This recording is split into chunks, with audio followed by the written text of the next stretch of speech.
പീഡനത്തിന് വിധേയയായ പല്ലവി പ്രസവിക്കുകയാണെങ്കിൽ ആ കുഞ്ഞിനെ അവർക്ക് സ്നേഹിക്കാൻ പറ്റൂ? അന്നത്തെ ആ രാത്രിയെക്കുറിച്ചും ആ 3 പേരെയും കുറിച്ച് ഓർക്കുമ്പോ ആ കുഞ്ഞിനോട് അമ്മയ്ക്ക് ചെറിയ നീരസം തോന്നിയേക്കാം, ചിലപ്പോ സഹതാപവും. അതുകൊണ്ട് ആ കുഞ്ഞിനെ പ്രസവിക്കുകയല്ല വേണ്ടത്, അവന്മാരെ 3 പേരെയും കൊല്ലണം, എന്നിട്ട് ആ അമ്മയും മരിക്കണം. പക്ഷേ അവിടം കൊണ്ട് ആ നോവല് തീരും. അതുകൊണ്ട് അമ്മയും കുഞ്ഞും ജീവിച്ചേ പറ്റൂ. കഥ പറഞ്ഞു കൊടുക്കണ്ട, ബുദ്ധിയുള്ള എഴുത്തുകാരിയല്ലേ, ഇനിയുള്ള റൂട്ട് കണ്ടെത്തട്ടെ. അമ്മ പറയുന്ന അഭിപ്രായം കേൾക്കാൻ നല്ല രസമുണ്ട്.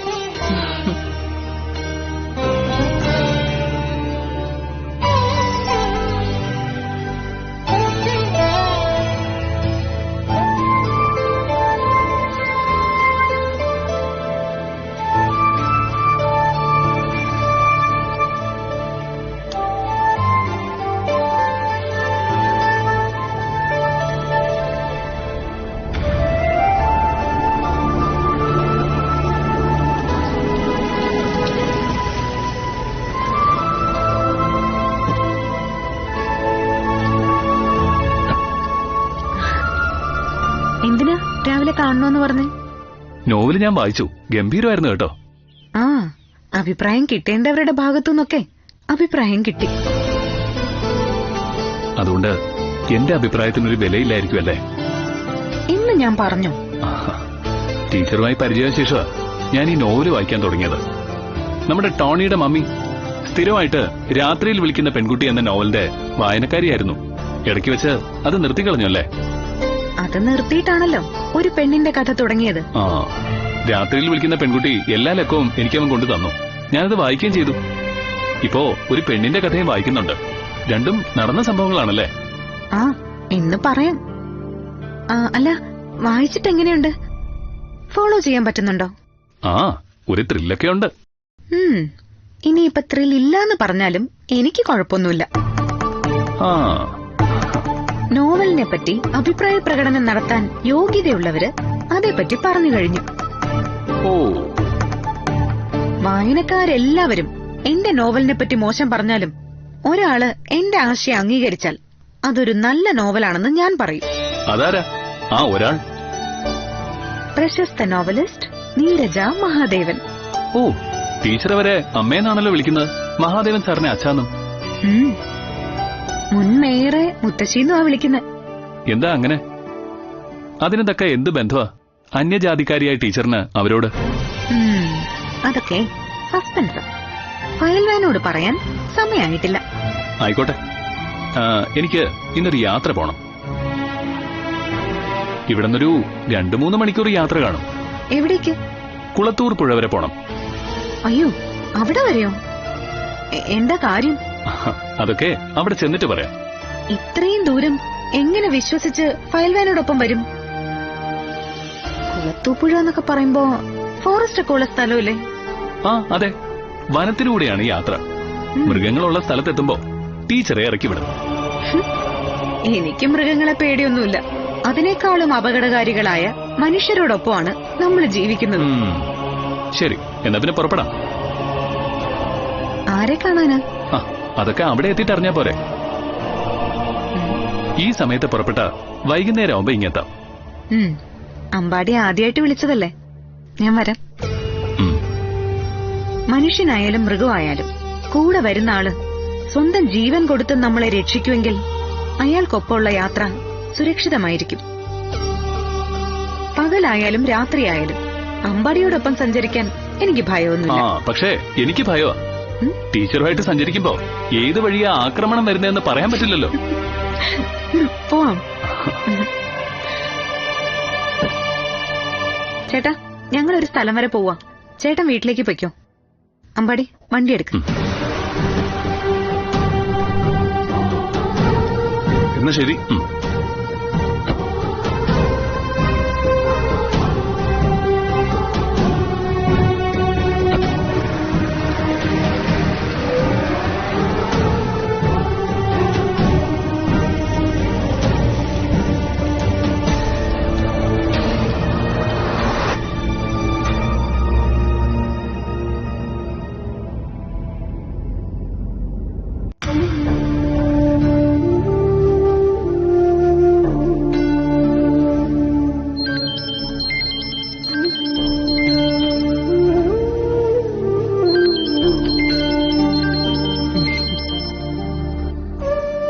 ഹലോ മോളെ, ഇപ്പൊ എങ്ങനെയുണ്ട്?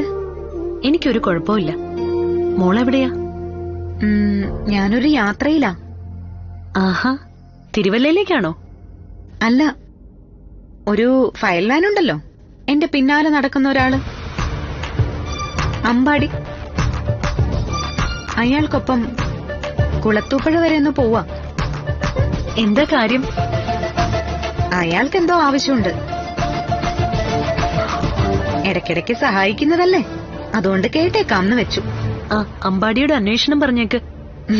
ശരി അമ്മേ. ശരി. എന്തെങ്കിലും ആവശ്യതയുണ്ടെങ്കിൽ വിളിക്കണേ. ശരി മോളെ.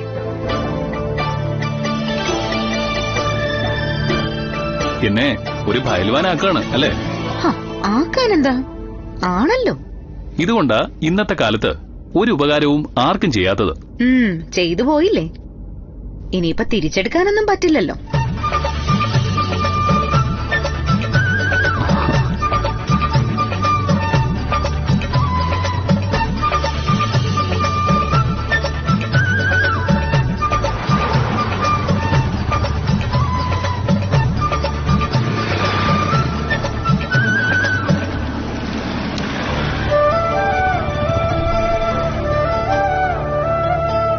ഒരു കരിക്ക് കുടിച്ചിട്ട് നമുക്ക് യാത്രയാവാം. പൈസ ഞാൻ കൊടുക്കണോ? അതിനുള്ള കാശൊക്കെ എന്റെ ഉണ്ട്.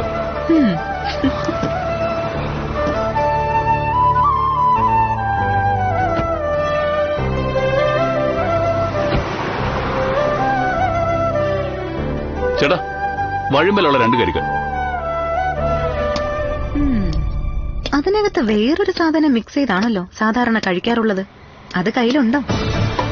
എന്താ വേണോ? എങ്കിൽ ഇപ്പൊ തന്നെ ഞാൻ പോലീസിനെ വിളിക്കും.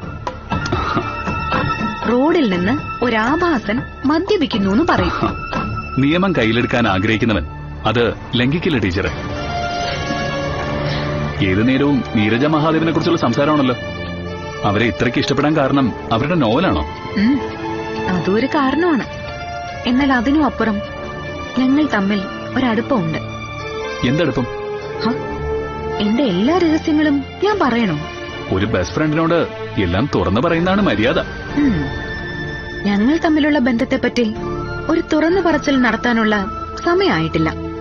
എങ്കിലും ടീച്ചറിന്റെ സംസാരത്തിൽ നിന്ന് എനിക്ക് മനസ്സിലായത് ഇപ്പൊ ടീച്ചർ ഈ ലോകത്ത് ഏറ്റവും കൂടുതൽ സ്നേഹിക്കുന്നത് ആ ആന്റിയാണെന്നാ. അതെ, ഞാൻ ഇന്ന് ഏറ്റവും കൂടുതൽ സ്നേഹിക്കുന്നത് എന്റെ അമ്മയാണ്. പറച്ചില് കേട്ടാ അവര് സ്വന്തം അമ്മയാണെന്ന് തോന്നുമല്ലോ. അതിനെന്താ കുഴപ്പം? അങ്ങനെ ഒരമ്മ സ്വന്തം അമ്മയാവുന്നത് ഒരു ഭാഗ്യമല്ലേ?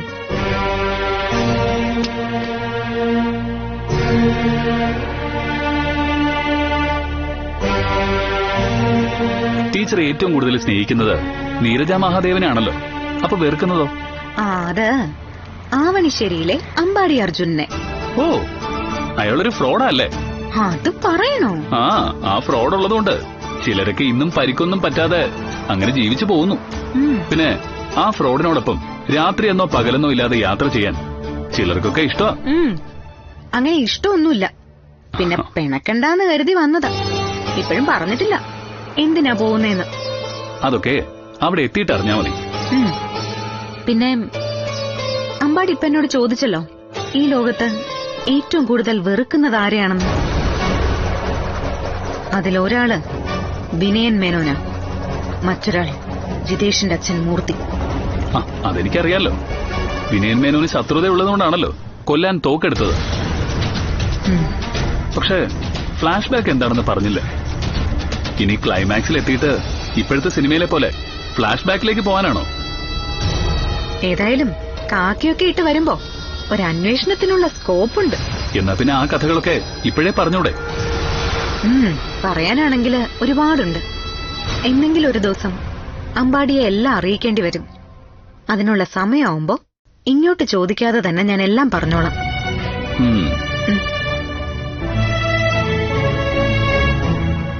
വിട്ടിട്ടേ വേണ്ട. എത്രയായി? 70. അയ്യോ വേണ്ട, ഞാൻ കൊടുത്തോളാം. സഹായിക്കണ്ട, എന്നിട്ടത് വിളിച്ചു പറഞ്ഞ് നടക്കാനല്ലേ?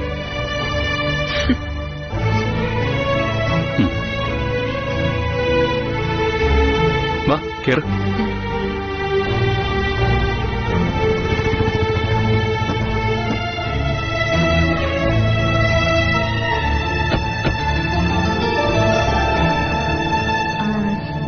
അമ്പാടിക്കൊപ്പമുള്ള ഈ യാത്രയ്ക്ക് ഒരു സുഖമൊക്കെ ഉണ്ട് കേട്ടോ.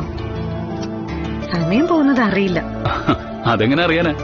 24 മണിക്കൂറും എന്നെ കളിയാക്കിക്കൊണ്ടിരിക്കുകയല്ലേ? ഇനി എത്ര ദൂരമുണ്ട്?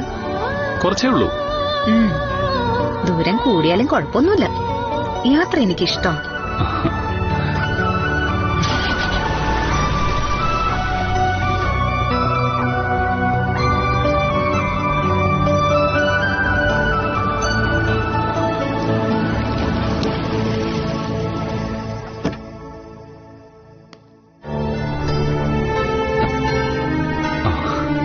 വാ.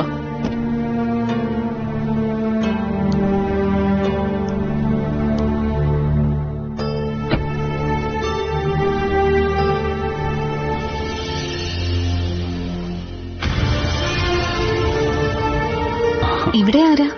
അതൊക്കെ പറയാം. ആളെ കാണുമ്പോ ചിലപ്പോ ടീച്ചർക്ക് അറിയാൻ കഴിഞ്ഞേക്കും. വാ.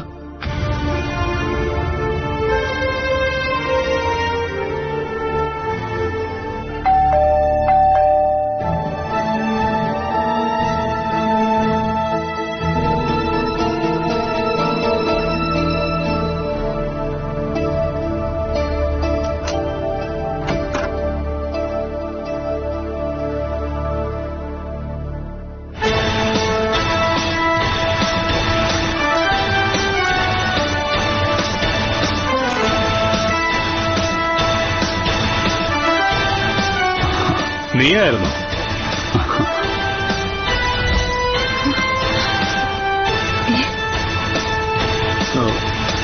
ഇതാരാ? അമ്മാവനെ ഇന്റർവ്യൂ ചെയ്യാമെന്ന എന്റെ ഫ്രണ്ടാ. ഓ, ലെക്ചറാ. ഒപ്പം ജേർണലിസവും അത്യാവശ്യം എഴുത്തുമൊക്കെ ഉണ്ട്. ആഹാ, കയറുവാ. വാ. വാ. അമ്മാവനെ മനസ്സിലായില്ലേ? എന്റെ സ്വന്തം അമ്മാവനാ. സാറിനെ അറിയാത്ത മലയാളികളില്ല. ഇരിക്ക്. ഇങ്ങോട്ട് വരുമ്പോ പറഞ്ഞില്ല അമ്മാവനെ കാണാനാ വരുന്നതെന്ന്. എന്തായാലും കിഡിലെ ഒരു ഇന്റർവ്യൂ നാളത്തെ കേരള ഭൂമി പത്രത്തിൽ പ്രതീക്ഷിക്കാം. ഇലക്ഷന് മുമ്പ് ഇനിയുള്ള മാസങ്ങളിൽ അമ്മാവനൊന്ന് പൊലിപ്പിച്ചു നിർത്താനാ ഞങ്ങളുടെ ശ്രമം. മാധ്യമങ്ങളിലൂടെ പബ്ലിസിറ്റി കൊടുക്കുന്ന മാർക്കറ്റിംഗ് രീതിയോട് എനിക്ക് താല്പര്യമൊന്നുമില്ല. അറിയാം. എങ്കിലും എനിക്കൊരാഗ്രഹം. അമ്മാവനെ കുറിച്ച് കേരളത്തിലെ ജനങ്ങൾ അറിഞ്ഞിട്ടില്ലാത്ത എന്തെങ്കിലുമൊക്കെ പുതിയ അറിവ് അവർക്ക് കൊടുക്കണം. അതെഴുതാൻ ഇന്ന് ടീച്ചർ കഴിഞ്ഞിട്ടേ ആരും ഉള്ളൂ. അങ്ങനൊന്നും ഇല്ല കേട്ടോ. ഇവൻ അങ്ങനെയൊന്നും ഇവിടെ വരാറില്ല. വെറുതെ ഒന്നും പറയാറുമില്ല. അതുകൊണ്ട് തന്നെ പറയുന്നതിൽ കഴമ്പുണ്ടാവുമെന്നാണ് വിശ്വാസം. ആ അതെ, വനിതാ സെൽ ചെയർപേഴ്സൺ രജനി മൂർത്തി ഉണ്ടല്ലോ, അവരെ പറ്റി ഈ അടുത്ത സമയത്ത് കേരള ഭൂമിയിൽ ഒരു ഇന്റർവ്യൂ വന്നിരുന്നു. അതെ, അത് ഞാൻ വായിച്ചു. അത് തയ്യാറാക്കിയത് ടീച്ചറാ. ഓ, ഈ രജനി മൂർത്തിയുടെ ഫാമിലിയുമായിട്ടൊക്കെ എനിക്ക് നല്ല പരിചയമാ. അവരുടെ ഹസ്ബൻഡ് മൂർത്തിയും ഞാനുമായിട്ട് നല്ല അടുപ്പമുണ്ട്. എന്നാ ഇന്റർവ്യൂ നടക്കട്ടെ. അമ്മായി എവിടെ? അടുക്കളയിലായിരിക്കുമല്ലേ? അതെ. വലിയ നേതാവൊക്കെ, പക്ഷെ ഇവിടെ ഒരു സെർവന്റിനെ വയ്ക്കില്ല. അമ്മായി അടുക്കളയിലിട്ട് കഷ്ടപ്പെടുത്തുക. എന്റെ ഭാര്യ ഉണ്ടാക്കുന്ന ഭക്ഷണമാണ് എനിക്കിഷ്ടം. നിന്റെ വീട്ടിൽ വന്നാൽ നിന്റെ അമ്മ ഉണ്ടാക്കുന്ന ഭക്ഷണമല്ലാതെ മറ്റെന്തെങ്കിലും ഞാൻ കഴിക്കാറുണ്ടോ? അത് ശരിയാ. ആ സ്വഭാവത്തിൽ ഞാനും അമ്മാവനും ഒക്കെ ഒരുപോലെയാ. വീട്ടിലുണ്ടാക്കുന്ന വിഭവങ്ങളെ ഞങ്ങൾക്ക് ദഹിക്കൂ. ആ ചുമ്മാതെയാ. ഇഷ്ടം പോലെ പുറത്തുനിന്ന് കഴിക്കാറുണ്ട്. അത് ടീച്ചറിനൊരു കമ്പനി കൊടുക്കാൻ വേണ്ടിട്ടാ. ഇടയ്ക്ക് റെസ്റ്റോറന്റിൽ ഒന്ന് കയറിയെന്നല്ലാതെ എനിക്കും അങ്ങനെ ഒരു ശീലമില്ല. അപ്പൊ ഞാനേ അമ്മായി ഒന്ന് കണ്ടിട്ട് വരാം. നിങ്ങൾ സംസാരിച്ചിരിക്കുക. അമ്പാടി ഒരു ചതിയാ ചെയ്തത്. ആരെയാ കാണാൻ വരുന്നെന്നൊന്നും പറഞ്ഞില്ല. അതുകൊണ്ട് ഞാൻ പ്രിപ്പയർഡ് അല്ല. എങ്കിലും ചോദിക്കാനുള്ളതൊക്കെ ചോദിച്ചു.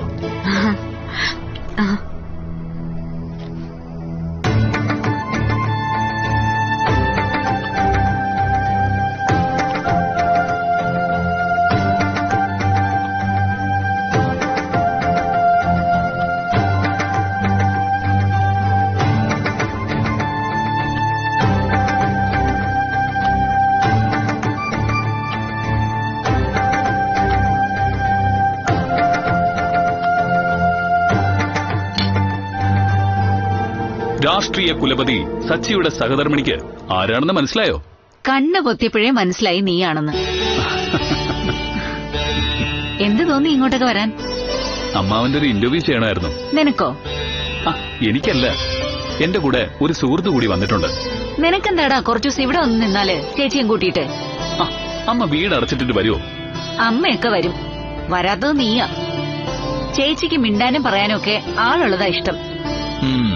നീയാണെങ്കി പെണ്ണ് കെട്ടാതെ മുങ്ങി നടക്കാന്നും പറഞ്ഞ് ഇന്നലെ ചേച്ചി വിളിച്ച് പരാതി പറഞ്ഞു. തൽക്കാലം ആ പരാതി തീർത്തു കൊടുക്കാൻ സമയമായിട്ടില്ല. അമ്മ കുറച്ചുകൂടി വെയിറ്റ് ചെയ്യേണ്ടി വരും. ഇനി അധികം ഒന്നും വെയിറ്റ് ചെയ്യില്ല. ചേച്ചിയും ഞങ്ങളും നിന്നെ തളയ്ക്കാൻ തന്നെയാ തീരുമാനം. അതെ, നമുക്ക് ആ വിഷയം വിടാം.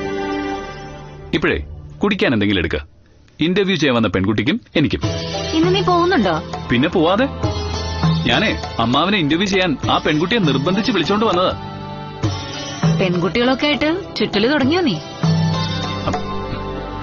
ഇത് അങ്ങനെയുള്ളൊരു പെൺകുട്ടി അല്ല അമ്മായി. എന്റെ അമ്മയെ പോലെ തന്റെ ഉള്ളൊരു കുട്ടിയാ. എവിടെയും കടന്നു ചെല്ലും. ആണുങ്ങളോടൊക്കെ നേർക്ക് നേരെ നിന്ന് ഫൈറ്റ് ചെയ്യും.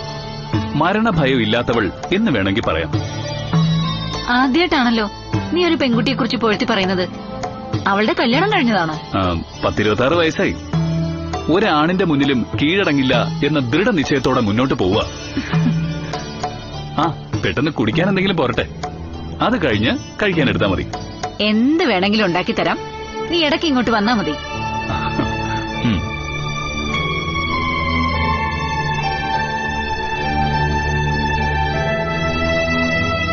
സാറ് ജനങ്ങളെ സേവിക്കുന്നത് പോലെ തന്നെ നല്ലൊരു പ്രകൃതി സ്നേഹിയും ആണെന്നറിയാം. ഈ അടുത്തിടെ ഉണ്ടായ പല ദുരന്തങ്ങളും മനുഷ്യൻ പ്രകൃതിയെ നോവിച്ചതുകൊണ്ടുണ്ടായതാണ്. അതേപ്പറ്റി സാറിന്റെ കാഴ്ചപ്പാട് എന്താണ്?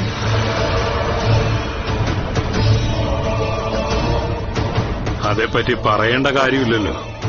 കാടും കായലും കടലും ഒക്കെ മനുഷ്യൻ കയ്യേറി. ഈ പാടങ്ങൾ നികത്തിയതോടെ പച്ചപ്പ് നഷ്ടപ്പെട്ടു.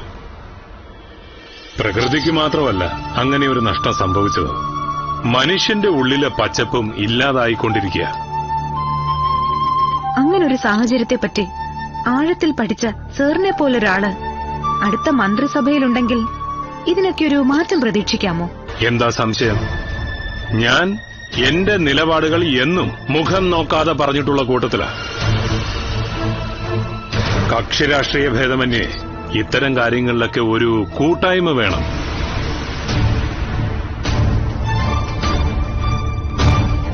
ഈ പ്രകൃതി ഉണ്ടെങ്കിലേ മനുഷ്യനുള്ളൂ എന്നുള്ള സത്യം നാട് ഭരിക്കുന്നവരെങ്കിലും അറിഞ്ഞിരിക്കണം.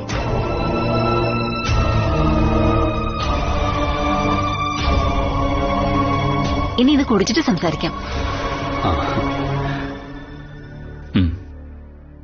ഇതാണ് എന്റെ അമ്മാവന്റെ സ്നേഹനിധിയായ ഭാര്യ, എന്റെ സ്വന്തം അമ്മായി ചിത്ര സച്ചിദാനന്ദൻ.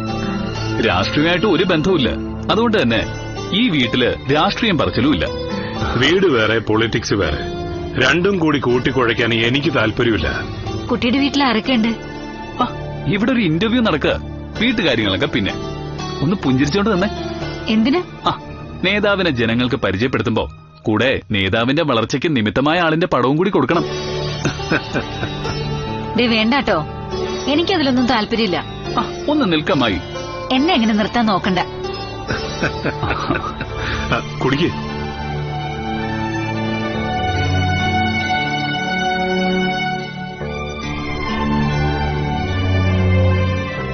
ആന്റി വന്ന സ്ഥിതിക്ക് ചോദിക്കാം, സാറിന്റെ തിരക്ക് എപ്പോഴെങ്കിലും കുടുംബജീവിതത്തെ ബാധിച്ചിട്ടുണ്ടോ? ഇല്ല. ഞാൻ എത്ര തിരക്കിലേക്ക് പോയാലും ക്ഷമയോടെ കാത്തിരിക്കുന്ന ഭാര്യയാണ് ചിത്ര. എന്റെ മാർഗത്തിന് ഒരിക്കലും അവൾ ഒരു തടസ്സമായിട്ടില്ല. ഇന്നത്തെ രാഷ്ട്രീയത്തിൽ സാറിനെ പോലെയുള്ളവർക്ക് പ്രയാസമല്ലേ? സ്ഥാനമാനങ്ങളൊന്നും ഞാൻ ആഗ്രഹിച്ചിട്ടില്ല.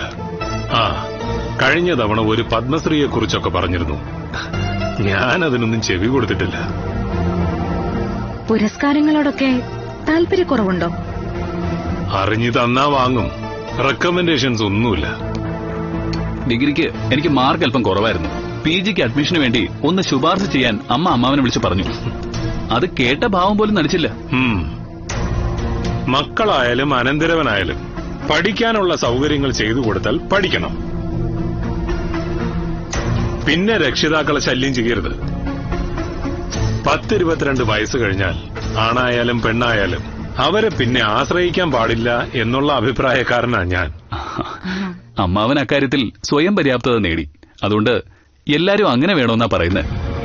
എടാ, ആൺകുട്ടികൾ ഒരു 10-25 വയസ്സായി കഴിയുമ്പോൾ നല്ലൊരു ജോലിയൊക്കെ സമ്പാദിച്ച് പെണ്ണും കെട്ടി കുടുംബമാവണം. ആ, ദേ ഇരിക്കുന്നു ഒരാള്. ആൺകുട്ടിയല്ല, പെൺകുട്ടിയാ. ഇല്ലാത്ത പഠിപ്പില്ല, നല്ല ജോലിയുണ്ട്.